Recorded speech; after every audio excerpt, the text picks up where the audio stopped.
ആഹാ, എന്താ ആംബിയൻസ്! 5 മണി ആയപ്പോഴേക്കും night duty ഏറ്റെടുക്കാൻ എന്ന വണ്ണം ചന്ദ്രൻ നേരത്തെ എത്തിയിട്ടുണ്ട്. ഇവിടുന്ന് പിന്നെ പോയത് ബോഡി മസാജ് ചെയ്യാനാണ്. ഇത് മെഷീൻ മസാജ് ആണ് കേട്ടോ. വേറെ ഫുൾ ബോഡി മസാജ് ഇവിടെ ഉണ്ട്, അത് നമ്മൾ നേരത്തെ ബുക്ക് ചെയ്യണം. മെഷീൻ മസാജ് ആയിരുന്നെങ്കിലും വളരെ നന്നായിരുന്നു. 5:30 തൊട്ട് 7:30 വരെ സ്വിമ്മിംഗ് പൂളിലും റെയിൻ ഡാൻസും കളിച്ച് ഞങ്ങൾ എൻജോയ് ചെയ്തു.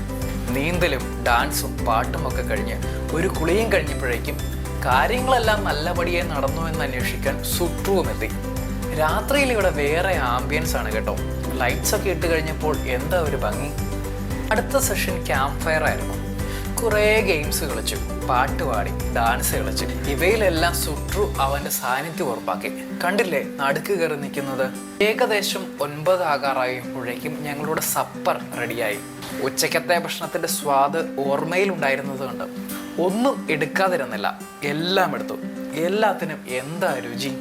കൂട്ടത്തിൽ നീര് എന്നൊരു സാധനം കിട്ടി. കള്ളാവുന്നതിന് മുമ്പേ ഉള്ള ഒരു ഡ്രിങ്ക് എന്നാണ് എനിക്ക് കിട്ടിയ അറിവ്. എനിക്ക് തോന്നുന്നു അതായിരുന്നു മിക്കവരുടെയും ഫേവറേറ്റ് എന്ന്. ഒരു ദിവസത്തെ കഠിന അധ്വാനത്തിന് ശേഷം സുട്രു അങ്ങനെ ഉറക്കമായി. ഞങ്ങൾക്ക് തിരികെ പോകാറുമായി.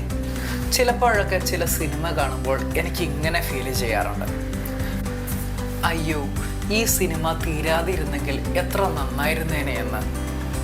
അതുപോലെയായിരുന്നു തനിമയിലെ ഓരോ മൊമെന്റ്സും. എത്ര നിഷ്കളങ്കമായ സംസാരവും ഇടപെടലുമായിരുന്നു ഇവരുടേത്. ഇപ്പോൾ ഓർക്കുമ്പോൾ എല്ലാം മിസ് ചെയ്യുന്നു. തിരിച്ച് ബസ് കയറിയപ്പോൾ ഒരു കാര്യം മനസ്സിൽ ഉറപ്പിച്ചു, ഇനിയൊരു അവസരം കിട്ടിയാൽ വീട്ടുകാരെയും കൂട്ടുകാരെയും കൂട്ടി വീണ്ടും ഇവിടേക്ക് വരണമെന്ന്.